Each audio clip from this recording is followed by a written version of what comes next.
Good evening. History's greatest leaders influence people from the outside in with their speech or their ideas or their presence as they move and motivate others to follow and take up their cause. Jesus certainly would be in that number, but his impact goes much deeper.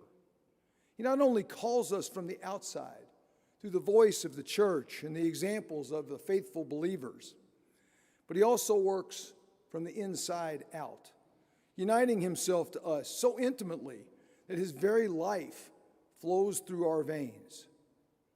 I am the vine, you are the branches, he explains in today's gospel. Where does the vine stop and the branches begin? Unless they're a union, it's too complete to tell.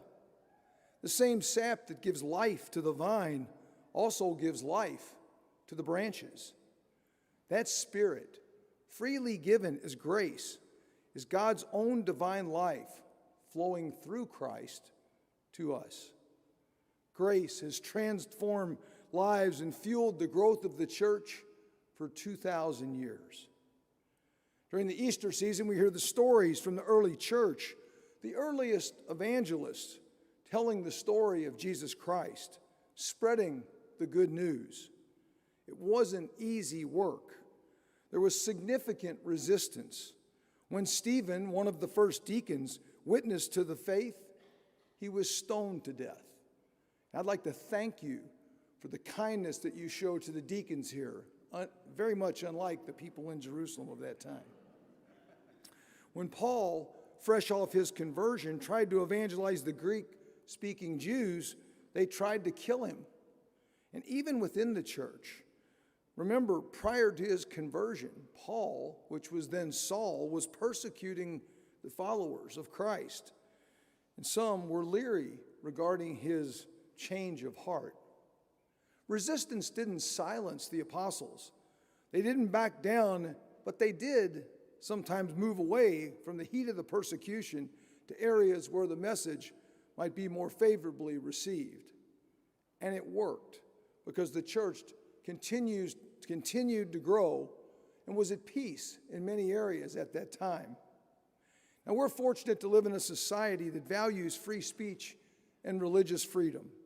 But resistance and persecution, the seed of the world's hatred of faith, are alive and active in our world. In Nigeria, where churches have been destroyed and Christians have been kidnapped while they worship. In India, where Father Poppy would tell you that Hindu nationalists make it nearly impossible for anyone to explore conversion to Christianity. Even in the U.S., where in the last 4 years, 414 churches have been attacked or desecrated, including some right here in our own archdiocese. Our world can be a dark place, but that doesn't change the mission of Jesus Christ. He makes it clear, I came into this world as light, so that everyone who believes in me might not remain in the darkness. Given the tumult of our world, the hate which is so freely shared these days, I sometimes wonder how God is going to sort all this out.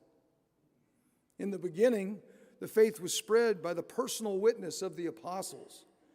How did they stay strong in the face of such resistance? I'll offer 3 thoughts. First, they understood the source of their strength. I am the vine. You are the branches. His very life flowed through their veins, the spirit of truth and justice. They remembered who they were and whose they were. Second, they didn't just talk the talk. They walked the talk with their lives. They were authentic witnesses. St. John spelled it out clearly in the second reading. Christians, children, let our love not only be in word and speech, but in deed and truth. They gave themselves completely for the good of others. They pulled alongside communities. They lived with them for long stretches, a year in some of today's readings, modeling the faith, practicing what they preached. And then when challenged, they place their trust in God. He is the vine grower. Our part is to be faithful. He'll handle the rest. They stood strong in the face of every type of adversity. They never ran away because they knew that Jesus was the way and the truth and the life. And as Peter noted, Lord, to whom would we go? By our baptism, we too are called to spread that good news. Just like the apostles, our challenge is to walk the talk of our faith and to be authentic witnesses. Authentic witnesses love God and love their neighbors. You've heard the line. They'll know we are Christians by our love. Well, where do we start? Well, generally with those closest to us, our families, our friends, and then we branch out from there. What relationships do we have which need repair? And what if we feel lost and confused? We focus on the one who sends us, Jesus Christ. That great philosopher Jiminy Cricket said it best, let your conscience be your guide. Christ's actions in the church's teachings are intended to guide us to salvation. Our conscience uses God's law to determine what is truly good and evil. There are foundational truths in this world, no matter what some are selling. St. John Paul II tells us, conscience is an act of intelligence to judge what is good and decide what the right conduct is here and now.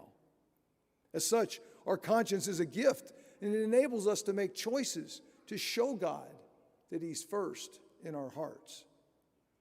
We form our conscience so that when we face the moments of truth in life, we don't have to scramble for answers. And there are many ways to do that, but let me give a few examples. It could be studying the life of Jesus, the parables He told, and reflecting on what He was trying to teach. Or maybe listening to our shepherds by reading some of their guidance issued by the popes or our bishops. Or learning more about Catholic social teaching, which sets forth some tenets to apply our faith to the contemporary issues of the world. As humans, we're in a unique position. God offers us connection. He wants nothing more than to be connected to us. But our free will gives us the responsibility to stay connected. When we seek clarity, our conscience keeps us firmly attached to the vine. Think of it as finding the right pair of God's cheaters to help us keep our life in focus. And I can attest to you the benefit of a good pair of cheaters. And what if we stumble along the path? Well, rest easy, because we all stumble. We got plenty of company. God is always there, right beside us, ready to forgive. Through the sacrament of reconciliation, the vine grower prunes the dead parts of our lives, also known as sin, giving us the grace to make good choices, freeing us to bear good fruit. The harvest is plenty. The laborers are few. Let's be grateful that God has seen fit to make us branches on His vine. Staying connected is the key to rich and abundant lives. May God continue to produce His bountiful harvest, working through us.